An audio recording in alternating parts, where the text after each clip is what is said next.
اهدنا الصراط المستقيم صراط الذين أنعمت عليهم عن أبي هريرة قال النبي صلى الله عليه وسلم إن الله يبعث لهذه الأمة على رأس كل 100 سنة من يجددها لها دينها او کما قال علیہ الصلاۃ والسلام۔ میرے عزیز دوستوں، نوجوان ساتھیوں، قرب و جوار اور دور و دراز سے تشریف لائے میرے سنی، جنتی، حنفی، بریلوی بھائیوں، آئیے ہم اور آپ اپنی پوری توجہ کے ساتھ آقائے نامدار جناب احمد مجتبی محمد مصطفیٰ صلی اللہ علیہ وسلم کی بارگاہ میں ہدیہ درود و سلام پیش کریں۔ اللہم صلی علی سیدنا مولانا محمد بارک وسلم صلاۃ و سلام علیک یا رسول اللہ صلی اللہ تعالی علیہ وسلم۔ یہ عالمی سطح پر امام اہل سنت کی قائم کردہ جماعت رضائے مصطفیٰ صلی اللہ علیہ وسلم، جس کا ایک صدی میں الحمدللہ بہت شاندار کارنامہ رہا، اور آج بھی یہ جماعت حتی المقدور پوری کوشش کے ساتھ دین و سنیت کے فروغ، نشر و اشاعت، مسلک حق کی ترویج و اشاعت میں روز و شب مصروف عمل ہے۔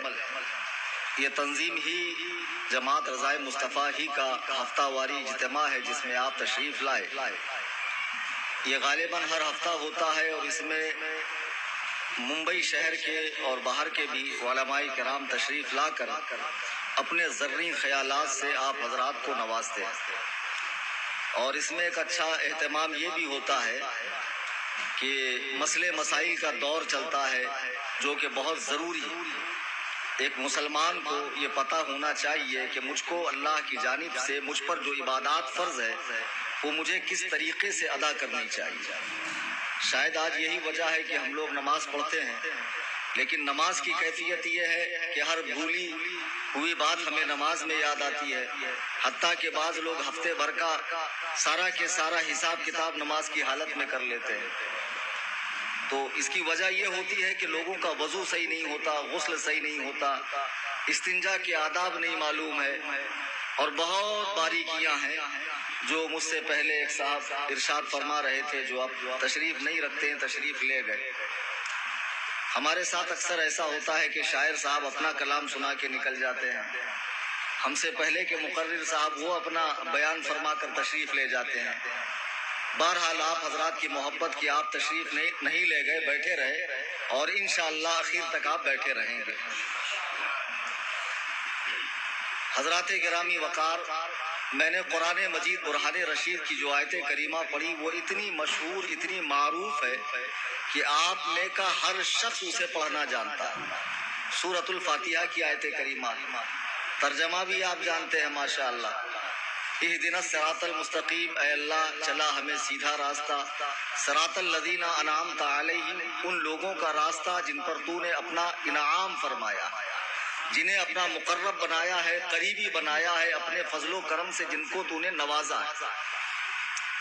اس آیت کریمہ سے ایک بات تو صاف ہو گئی کہ بحیثیت مسلمان ہم پر یہ لازم ہے، ضروری ہے کہ ہم اپنے بڑوں کا اتباع کریں، ان کی اقتداء کریں، ان کے پیچھے چلیں۔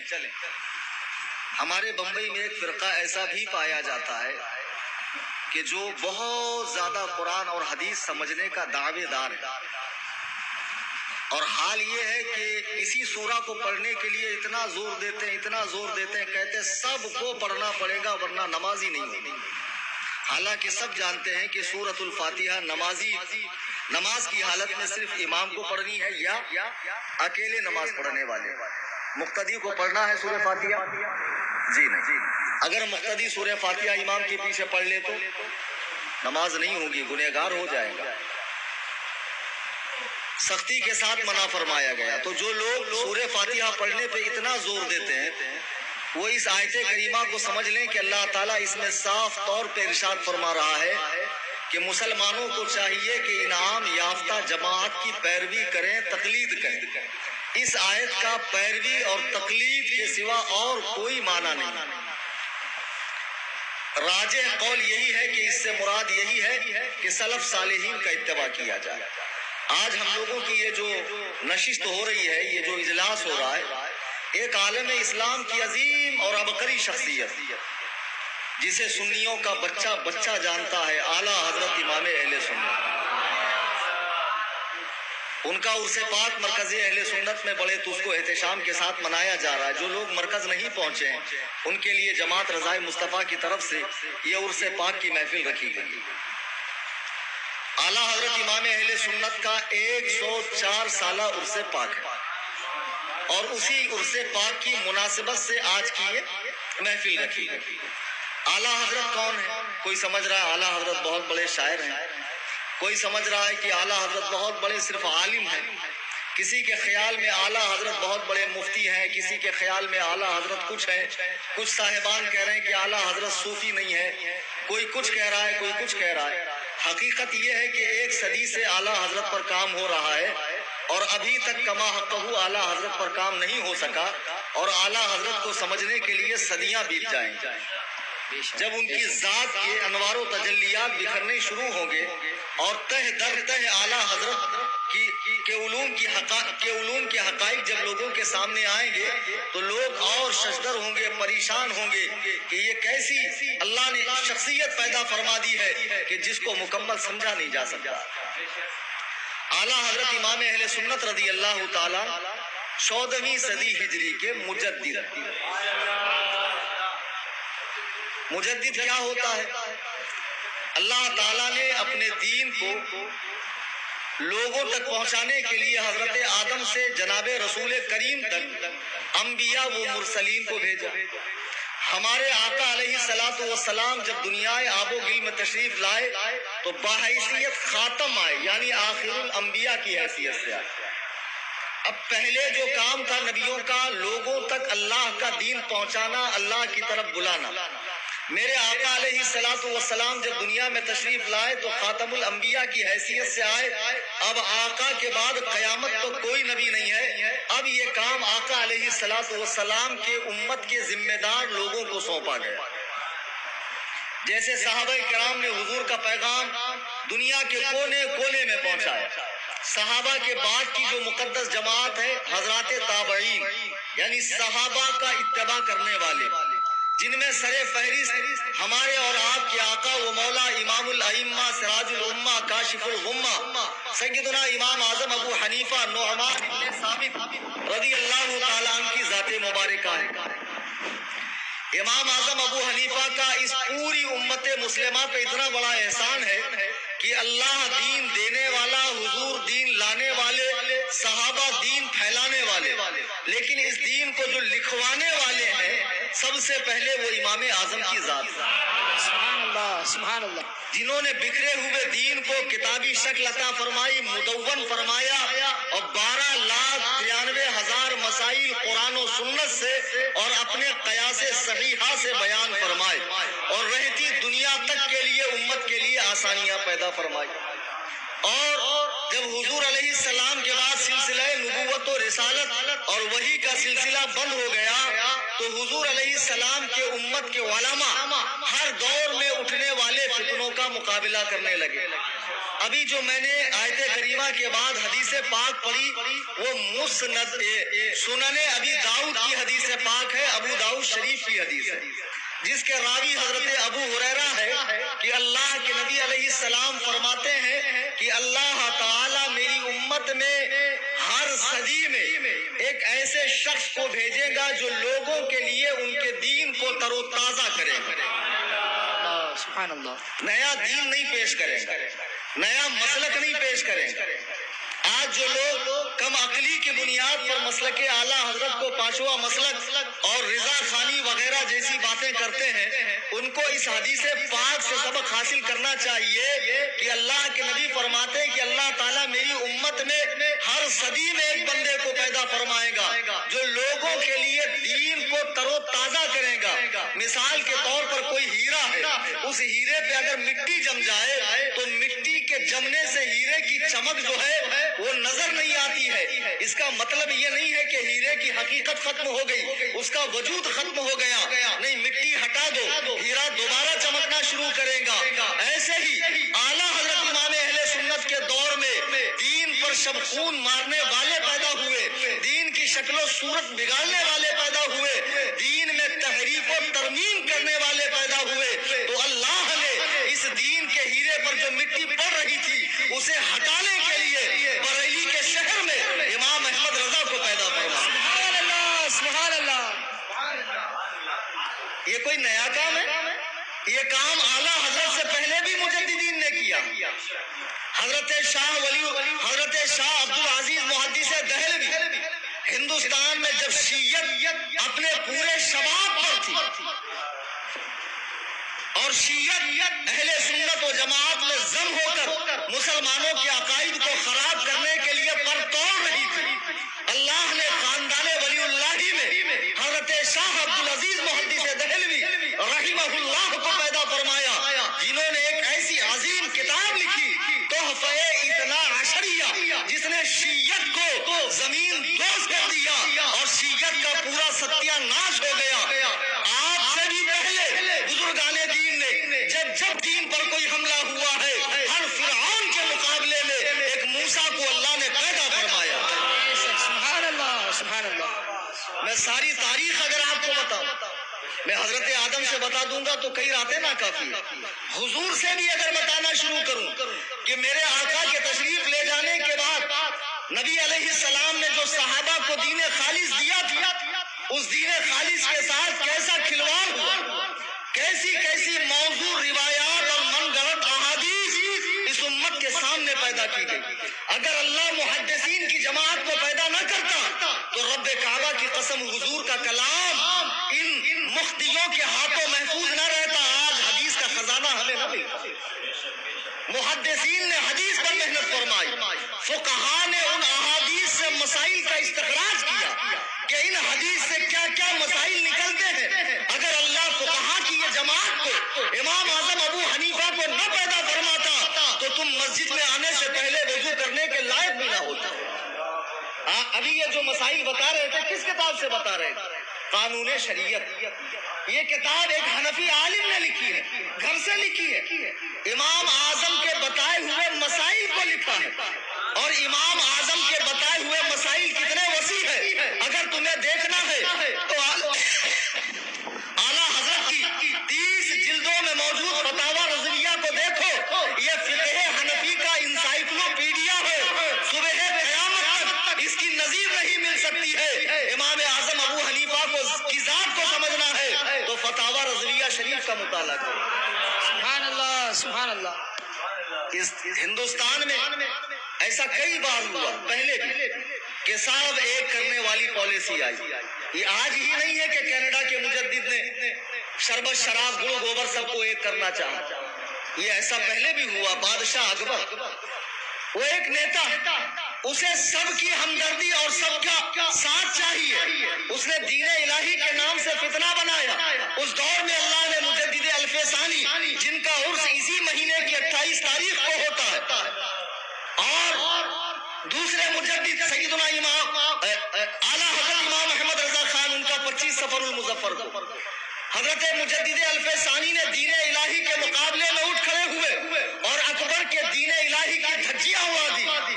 اکبر نے جب آپ کو اپنے دربار میں بلایا تو دربار میں آنے کا دروازہ اتنا چھوٹا تھا کہ جو بھی آتا جھک کر آتا. حضرت مجدد الف ثانی جب اس کے دربار میں آئے تو فراست ایمانی دیکھیے کہ پہلے آپ پیر اندر رکھتے ہیں اور ایسے الٹے ہو کر آتے ہیں. اقبال کہتا ہے گردن نہ جھکی جس کی جہانگیر کے آگے. اکبر کے بیٹے جہانگیر نے جب دربار میں بلایا تو چھوٹے دروازے سے بلایا تاکہ یہ بادشاہ کے سامنے جھکتے نہیں ہے تو اس دروازے کی معرفت اپنے آپ جھک جائیں گے, لیکن نہیں جھکے. یہاں تک کہ آپ کو پابند سلاسل کیا گیا, جیل میں ڈالا گیا, زندہ میں ڈالا گیا, لیکن آپ حق گوئی سے باز نہیں آئے. جب دین پہ حملہ ہوا ہے اللہ نے ایک مرد جلیل کو پیدا فرمایا ہے. اب ہم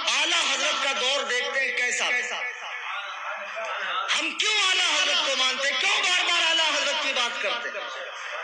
آج جن کے سروں پر عمامے اور ٹوپیاں سلامت ہے، جن کے حلوے اور مانڈے سلامت ہے، ان کو اعلیٰ حضرت کا شکر ماننا چاہیے، لیکن ڈیڑھ عید کی مسجد الگ بنا رہے. رب کعبہ کی قسم، میں خانہ خدا میں اللہ کی عزت و جلال کی قسم کھا کے کہتا ہوں، تم لاکھ ایریا رگڑ رہو، تمہیں سوائے 2-4 فیس بک پہ لائک اور کمنٹ کے کچھ نہیں ملنے والا. میں ایک پیر صاحب کی بات کر رہا ہوں جو بمبئی کے اندر آج کل جن کا فتنہ بہت بڑا پھیل رہا ہے. اور سن لو، یہ کلیم حنفی ہے. تم جیسے پنجیوں سے اڑیا پیر، گڑیا پیر، لٹیا پیر، چٹیا پیر، ایسے روزانہ کتنے نکال کے ڈسٹ بن میں ڈال دیتا ہوں میں. آئی سمجھ میں بات؟ ہاں. تو پیر صاحب فیس بک پر جو ہے اعلیٰ حضرت کو چیلنج کر رہے ہیں. ارے احمق کہیں کے، تمہیں معلوم ہونا چاہیے کہ اعلیٰ حضرت بنانے سے نہیں بنے ہیں، میرے اور تیرے بنانے سے نہیں بنے ہیں. جن پر اللہ و رسول نے فضل خاص فرمایا ہے، وہ اس بلندی کو پہنچے ہیں، وہ اس مقام کو پہنچے ہیں کہ تمہارے ہی ابا کہتے ہیں کہ عشق مصطفیٰ کا یہ اعجاز دیکھیے، خان زادہ سیدوں کا اعلیٰ حضرت. سبحان اللہ.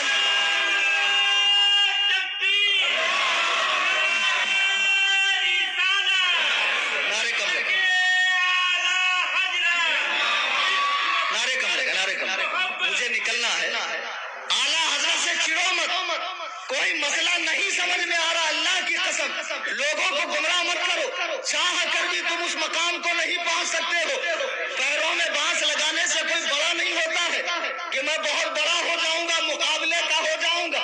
انچی ٹیپ لے کے ناپ رہے ہو، ایسے کوئی بڑا تھوڑی ہوتا ہے. میرے بھائیوں بزرگوں، اعلیٰ حضرت نہیں سمجھ میں آ رہے تو سمجھو آ کر ادنا حضرت کے پاس. آج اعلیٰ حضرت کا اتنا ذکر کیوں ہوتا ہے؟ اعلیٰ حضرت شہر بریلی میں 1856 میں پیدا ہوئے. 10 شوال المکرم ہجری 1272. ابھی 1300 کتنی چل رہی ہے؟ چوتھا. شاباش. کتنی چل رہی ہے؟ ہاں. اعلیٰ حضرت ہجری 1272 میں پیدا ہوئے بریلی کی سرزمین پر. جس دور میں اعلیٰ حضرت پیدا ہوئے اس دور میں مسلمانوں میں 2 ہی بڑے فرقے تھے، اہل تشیع اور اہل سنت. اور بھی چند فرقے چھوٹے موٹے پیدا ہو چکے تھے. اور اسی زمانے میں انگریزوں کی سازشوں سے سہارنپور کی سرزمین پر ایک مدرسے کی بنیاد رکھی جاتی ہے جسے اہل دیابنا ازہر ہند دارالعلوم دیوبند کہتے ہیں. اس دارالعلوم دیوبند سے رسول کریم علیہ السلام کی جناب میں بکواس کی جانے لگی، خرافات کی جانے لگی، گالیاں دی جانے لگی، باقاعدہ لٹریچر نکلنے لگا. ایک طرف دیوبندیت کا فتنہ ہے اور وہاں سے یہ کہا جا رہا ہے کہ بعض زمانہ نبوت اگر کوئی نبی پیدا ہو تو حضور کے آخری نبی ہونے میں فرق نہیں آئے گا. اور کہا جا رہا حضور تو صرف مرتبے کے لحاظ سے آخری ہے، زمانے کے لحاظ سے آخری نہیں ہے. انگریز بہت ہوشیار ہے. انگریز نے دیکھا کہ ہندوستان میں اگر مسلمانوں کو لڑوانا ہے تو ان کے مقابلے میں مسلمانوں کو لانا پڑے گا، علماء کو لانا پڑے گا، بڑے بڑے نامور حکیم الامت شیخ الاسلام امام ربانی جیسے القاب والوں کو لانا پڑے گا. ان مولویوں نے کتابیں لکھنا شروع کی کہ نیا نبی آ سکتا ہے، اور پنجاب کی سرزمین پر انگریزوں نے ایک نبی پیدا کر دیا، مرزا غلام احمد قادیانی. ایک نبی پیدا ہو گیا، ایسا لعین، ایسا غلیظ، ایسا مردود زمانہ، ایسا نحیس، ایسا خبیث العالمین کہ جس نے انگریزی حکومت کی طرفداری میں کئی درجن کتابیں لکھ ڈالی. مرزا غلام احمد قادیانی نبی ہونے کا اس نے دعویٰ کیا. اعلیٰ حضرت کے دور میں قادیانی فتنہ بھی شباب پر ہے، دیوبندی فتنہ بھی شباب پر ہے، اور شیعت بھی خانقاہوں کے ذریعے، مزارات کے ذریعے. ایک تو آئے تھے گستاخی کرتے ہوئے وہابی دیوبندی، اور ایک آئے محبت اہل بیت کا نام لیتے ہوئے. پہچاننا بڑا مشکل. اور اسی زمانے میں ایک اور فرقہ بنارس کی سرزمین پر پیدا ہوا، مولوی عبدالحق بنارسی، جو میاں نذیر حسین دہلوی کا شاگرد تھا. اس نے جو فتنہ پیدا کیا اس کا نام ہے اہل حدیث، جسے ہم تصغیر کے ساتھ اہل حدیث یا اہل حدیث کہتے ہیں۔ اس فتنے نے چند مسائل کو لے کر امت میں تفرقہ بازی شروع کی۔ اب اہل حدیث فتنہ بھی تیزی کے ساتھ پھیل رہا ہے۔ یہ فتنے کا مین جو ٹارگیٹ تھا کہ کسی امام کی تقلید نہیں، ڈائریکٹ حدیث قرآن پڑھو، دین سمجھو، وَلَقَدْ يَسَّرْنَا الْقُرْآنَ لِلذِّكْرِ فَهَلْ مِن مُدَّكِرٍ۔ اللہ نے قرآن کو آسان کیا ہے دین سمجھنے کے لیے، کسی مولانا مولوی کے پیچھے چلنے کی ضرورت نہیں۔ بات بہت اچھی۔ اللہ نے دو ہاتھ دیے ہیں، دو چیزیں، ایک سے قرآن پکڑو، ایک سے حدیث۔ اللہ نے دو کان دیے، ایک سے قرآن سنو، ایک سے حدیث۔ اللہ نے دو پیر دیے، ایک سے قرآن کی طرف چلو، ایک سے حدیث کی طرف۔ ان گھامڑوں سے پوچھو اللہ نے منہ تو ایک ہی دیا، اس کا کیا کرنا؟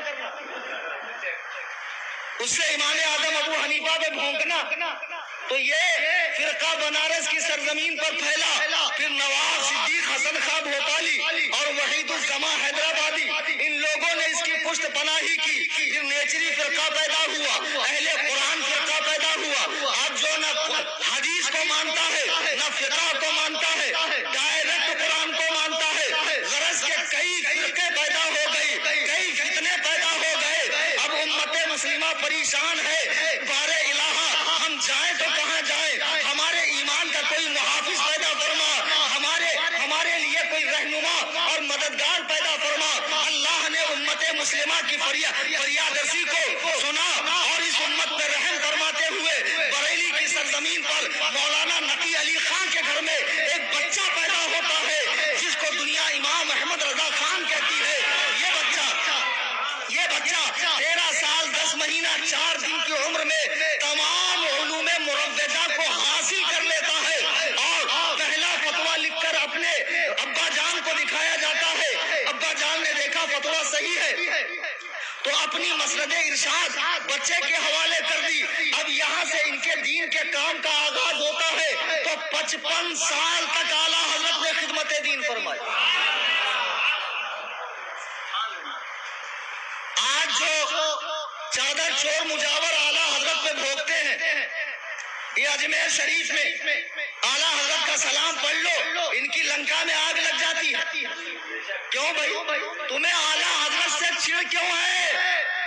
جب دیوبندی اپنی کتاب میں حضور کے علم کو چوڑا چمار سے زیادہ ذلیل لکھ رہے تھے، حضور کے علم کو بچوں پاگلوں جانوروں کی طرح کہہ رہے تھے، حضور کو بڑے بھائی کی طرح کہہ رہے تھے، ختم نبوت کا انکار کر رہے تھے، مر کے مٹی میں ملنے والا کہہ رہے تھے، تب کہاں تھے یہ صاحبان جبہ و دستار جو آج بڑے بڑے پیر اور حضرت بنے امت کو مرید فرما رہے ہیں؟ اس وقت کون سے بل میں گھسے تھے؟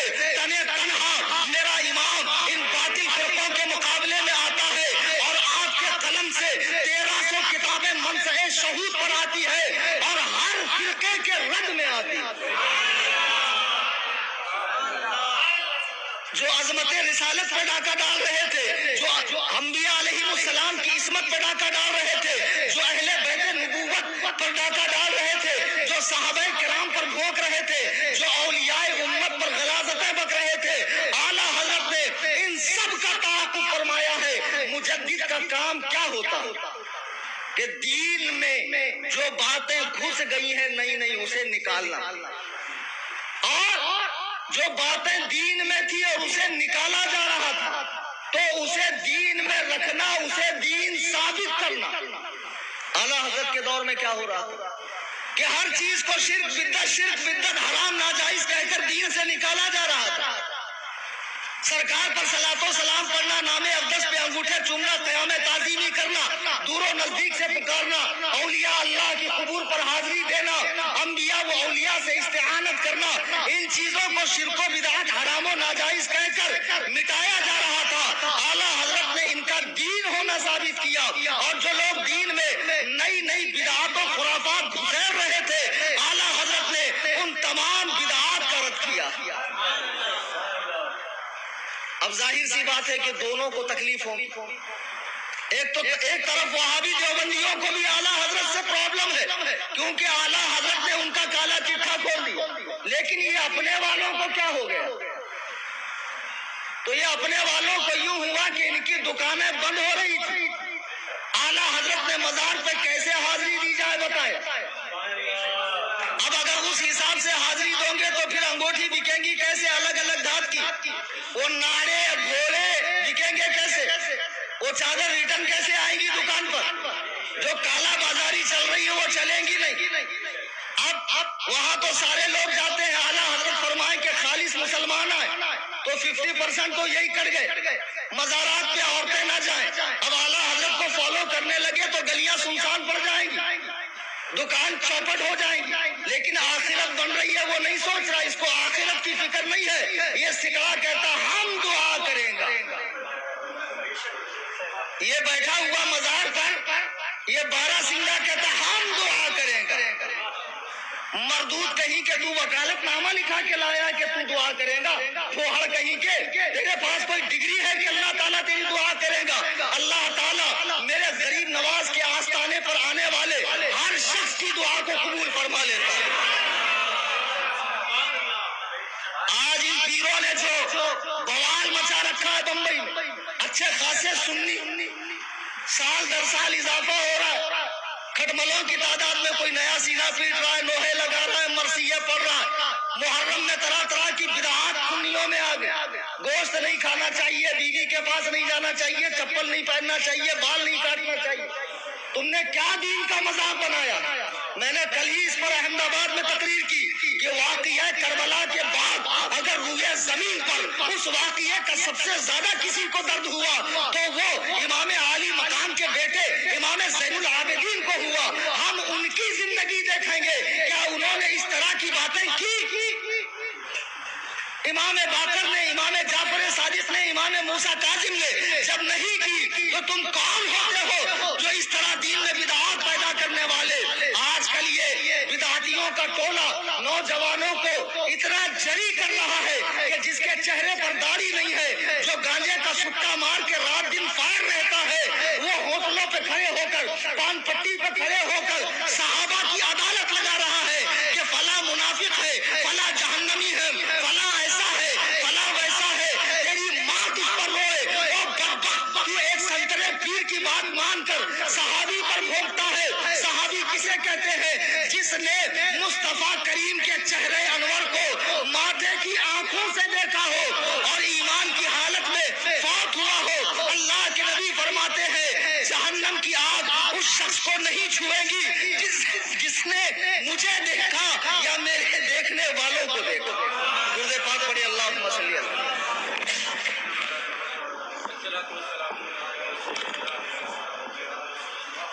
آج ہمیں کیوں ضرورت پڑ رہی ہے باتیں بتائیں؟ درود پاک پڑھے بابا سے۔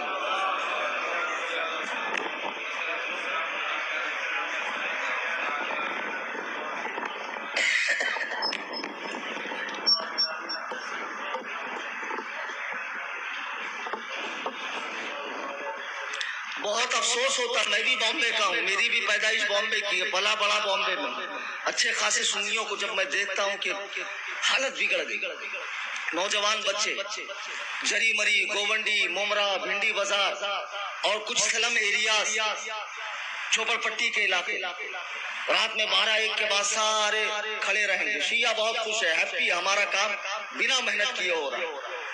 آپ سمجھ رہے ہیں اہل بیت سے محبت بڑھ رہی، خدا کی قسم تم میں رافضیت آ رہی، تم میں شیعت آ رہی، اور اب اتنا غلو کہ حضرت علی کو شیعوں کا ایک فرقہ ہے نصیری جو خدا مانتا ہے، اور جو ملک شام میں وہی عقیدہ یہ آج کل کے غالی درجے کے تفضیلیوں کا ہوتا جا رہا ہے۔ خدا کی قسم یہ ایسا درود پاک پڑھ۔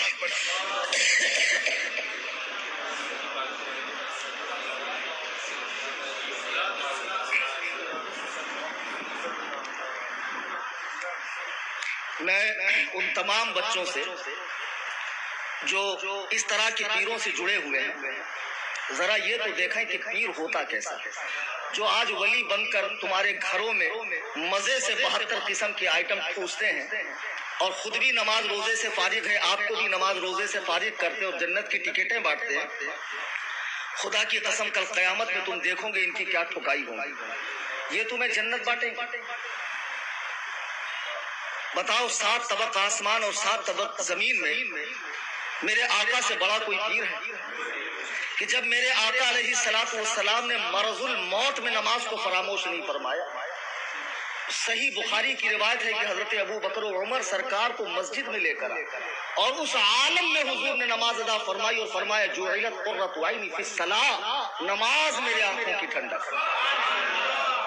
یہ تم کیا لے کر بیٹھے ہو؟ یہ طریقت ہے، یہ معرفت ہے، یہ حقیقت ہے. وہ کلندر ہے. ابے وہ کلندر نہیں، وہ کل اندر ہے. وہ کھانے کی دکان ہے، وہ پنجابی ڈھابا ہے، بابا نہیں ہے. وہ سب کھاتا ہی جائے گا، کھاتا ہی جائے گا، تیرا سکڑا صاف کر دے گا. اور تو سمجھ رہا میں حضرت کی خدمت کر رہا ہوں. یہ جتنے بھی اس قسم کے اڑیا گڑیا پیر بمبئی میں آج کل گھوم رہے ہیں، سب سے پہلے اپنے گھر والوں کو، اپنے دوست احباب کی ان سے حفاظت کی. جہاں یہ